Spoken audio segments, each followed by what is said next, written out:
I'm Chad Douglas. Our parent company, Sinclair Broadcasting and KHQA, continue working for you, keeping you informed on complex political issues facing our nation. Grassley from Iowa. He joins us via satellite in Washington, D.C. Good morning, Senator Grassley. I'm glad to be with you. Thank you for having me. Good. Certainly glad you took time out of your busy schedule to be with us. I want to first start with the Supreme Court nomination process. You've said in the past you will not bring this nomination to the Senate floor for a confirmation hearing until after the presidential election in the fall. Can you explain to us why you feel that way and what you would like to say to those who disagree with your decision? Yeah. Let me give you a little bit of history. There's been 33 nominations for the Supreme Court in the history of our country. 5 of those, well, 33 that were never approved. 5 of those never even got to the Senate floor. So what we're doing fits into history. It fits into more recent history when Lyndon Baines Johnson was a lame duck president and Nixon made the appointments. And then in the last 30 years, you've had presidents, you've had senators of both political parties that said when a president can't run for re-election and there's a vacancy in the Supreme Court, it should be going over to the new president to make the appointment. So this is not some Republican scheme because we have a Democrat president. This is based on a lot of opinions of people over a long period of time that when you have a vacancy in the last year of a presidency, then the people should have an opportunity to have a voice through whoever they vote for president, and the new person make that appointment. So we're following that tradition, and we're following that tradition because, quite frankly, you can't have one rule for Republican presidents and another rule for Democratic presidents. And then there's at least a majority of the Senate agrees with that opinion. So then I think your question implied not putting this on the Senate floor, and the reason you wouldn't want to go through a process of getting it to the Senate floor is if it's going to just not ever be taken up because a majority of the Senate feels that the new president ought to make this appointment, then we would be wasting our time. So we want to spend our time on all those bipartisan things that can get done. And I'll just give you one example. 27 bills have come out of the committee that I chair. They're all bipartisan bills. So things like criminal justice reform, we need to move ahead with that instead of wasting our time on something that's not going to happen in the Senate. And so that's why we're sticking to what is tradition and leaving it to the new president to make an appointment. Well, you also recently met with the president's nominee for the Supreme Court, and that's Judge Merrick Garland. How was that meeting, and what are your thoughts on Judge Garland? Yeah. Well, there were 4 senators there, and the president and the vice president. So all of the people there had served at one time in the United States Senate. The Republican chairman, I'm the Republican chairman. We had the Democrat ranking member there. We had the Republican leader. We had the Democrat leader. We had the president and vice president. And I think a key thing that you ought to note about that meeting is that Senator McConnell and I were the only 2 of the 6 people that were there that had never filibustered any Supreme Court nomination. It's other people that have tried to impede presidents from getting people on the Supreme Court. But I can tell you that meeting went very, very well. In fact, the president was very much up front saying he wasn't there to change any of his minds. He just wanted to exchange views, and there was that friendly exchange of views. Nice. Also, the president just a couple of days ago announced he's going to send additional soldiers to Iraq and Syria to help in the fight against ISIS. Do you think this is a winning strategy, and are you concerned and worried that the U.S. military could be bogged down in another war in Iraq and Syria? Well, when it comes to war, it's very unpredictable.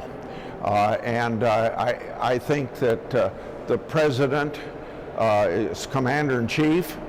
He's got the authority to do that. He's backed up by military command in the Pentagon, feels it the right thing to do.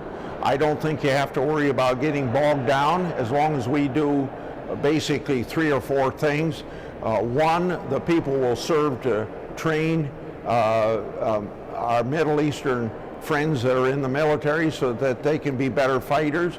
Number two, we have better intelligence operation than what those countries have, so we'll be able to make sure that they get the best of information about the enemy. Thirdly, we will have people that can be better prepared to have our airstrikes accomplish more when we have people that understand the American military and the American Air Force, the capability with the intelligence backing it up. So hopefully we can kill the leadership of the ISIS organization. The Senate is expected to wrap its appropriations bill later today, which is April 27th. The budget process has not gone smoothly so far, with both chambers failing to pass a budget thus far. Our short-term appropriations bill the new norm? Yeah. Before I answer your question, I need to explain the difference between a budget and appropriation bills. Okay. A budget is supposed to be adopted by Congress every year, but it's just a discipline within the Congress so that committees can't exceed what's in the budget. It's the appropriation bills that go to the president and become law. So your question's legitimate because the law says you ought to pass a budget every year. Mm-hmm. We did pass a budget last year after Republicans took over the Senate because Reid, running the Senate as a Democrat leader for 6 or 8 years, for most of those years didn't have a budget. So we ran on a platform of having a budget. We adopted a budget. Now there was a grand compromise between the Republican Congress and the Democrat president in October on how much money ought to be spent for the year we're in, 16, and next year, the 17.